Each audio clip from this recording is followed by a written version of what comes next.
Hello everyone, आज हम chapter 16 के क्वेश्चन आंसर लिखेंगे। चैप्टर का नाम है एयर एंड वाटर पॉल्यूशन।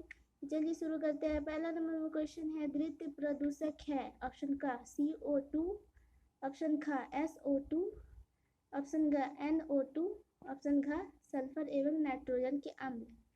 इसका सही आंसर है ऑप्शन घ सल्फर एवं नाइट्रोजन के अम्ल। दूसरे नंबर में क्वेश्चन है, एरोसोल किन सूक्ष्म कणों का बादल है? ऑप्शन का ठोस कण, ऑप्शन खा तरल कण, ऑप्शन घ दोनों, ऑप्शन घ दोनों में कोई नहीं। इसका सही आंसर है ऑप्शन घ दोनों। तीसरे नंबर में पूछा गया है, विश्व तापन के लिए उत्तरदायी प्रमुख गैस है? ऑप्शन का कार्बन डाइऑक्साइड, ऑप्शन खा मीथेन, ऑप्शन घ दोनों, ऑप्शन घ दोनों में कोई नहीं। इसका सही आंसर है ऑप्शन का कार्बन डाइऑक्साइड। खाली स्थान को सही शब्द से भरिए। पहला नंबर में है, जो पदार्थ वायु को संदूषित करते हैं उन्हें खाली स्थान कहते हैं।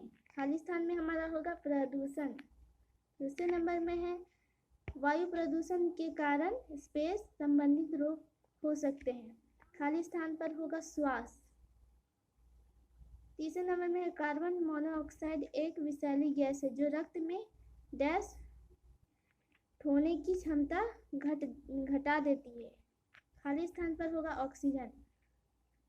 चौथे नंबर में है, धूम कोहरा खाली स्थान और खाली स्थान से मिलकर बनता है। पहला खाली स्थान पर होगा जो धूम कोहरा है, उसके बाद धुआं और दूसरा में होगा कोहरा। धुआं और कोहरा को मिलाकर ही ये वर्ड बनाया गया है, धूम कोहरा। 5 नंबर में है, CFC गैस के द्वारा डैश परत का क्षय होता है। खाली स्थान पर होगा ओजोन। अब हम क्वेश्चन आंसर देखेंगे 3 नंबर से।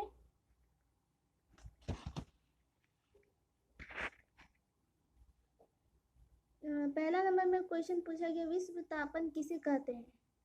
आंसर, बढ़ते हुए पौधा घर प्रभाव के कारण पृथ्वी के ताप का बढ़ना विश्व तापन कहलाता है। चौथे नंबर में है, CNG और LPG की विस्तारित रूप लिखे। इनके उपयोग किस प्रकार प्रदूषण कम करने में सहायक है? तो पहले हम आंसर लिखेंगे। जो विस्तारित रूप से लिखने के लिए बोला गया, मतलब कि उसका शॉर्ट फॉर्म लिखा हुआ, उसका लॉन्ग फॉर्म में लिखना है, उसका फुल मीनिंग क्या होता है वो लिखना है। तो पहले हम ये लिखेंगे, CNG का मतलब होता है क्या है? होता है कॉम्प्रेस्ड नेचुरल गैस, जिसे हिंदी में संपीड़ित प्राकृतिक गैस बोलते हैं। LPG का मतलब होता है लिक्विड पेट्रोलियम गैस, जिसे हिंदी में द्रवित पेट्रोलियम गैस बोलते हैं। अब लिखते हैं, CNG अथवा LPG का उपयोग करने पर धुआं नहीं निकलता, जिसके कारण वातावरण में प्रदूषण नहीं फैलता। 5वें नंबर में क्वेश्चन देखते हैं, उन कारणों की व्याख्या करें जिनसे अम्ल वर्षा होती है। आंसर, वायुमंडल में उपस्थित NO2 और SO2 अम्लीय वर्षा के मुख्य कारक होते हैं। यह जल वाष्प के कणों के साथ संघनित होकर अम्लीय जल का रूप ले लेती है, और जब ये जल पृथ्वी पर गिरता है तो अम्ल वर्षा होती है। अब हम देखते हैं 6 नंबर में क्या है। जल प्रदूषण को कम करने के उपायों को लिखिए। तो आंसर है, पहले आप ये लिखना, पहले प्रदूषित जल को उपचारित किए बिना जल स्रोतों में प्रवाहित करने वाली औद्योगिक इकाइयों पर कानूनी कार्रवाई की जानी चाहिए। पहला नंबर है, जल स्रोतों में पशुओं को नहीं होना चाहिए। दूसरे नंबर पर है, शोधन के पूर्व औद्योगिक अपशिष्टों को जल में नहीं छोड़ना चाहिए। क्लियर? 7 नंबर में हम देखते हैं, वायु प्रदूषण को कम करने के लिए क्या क्या उपाय किए जा सकते हैं? आंसर, निजी वाहनों की जगह सार्वजनिक वाहनों का इस्तेमाल करें, क्योंकि सड़क पर जितना कम गाड़ियां रहेंगी उतना कम प्रदूषण होगा। दूसरे नंबर पर, चूल्हा छोड़कर LPG का इस्तेमाल करें। अब 8 नंबर का हम देखते हैं, पेयजल के अशुद्ध होने से क्या क्या परेशानियां हो सकती है।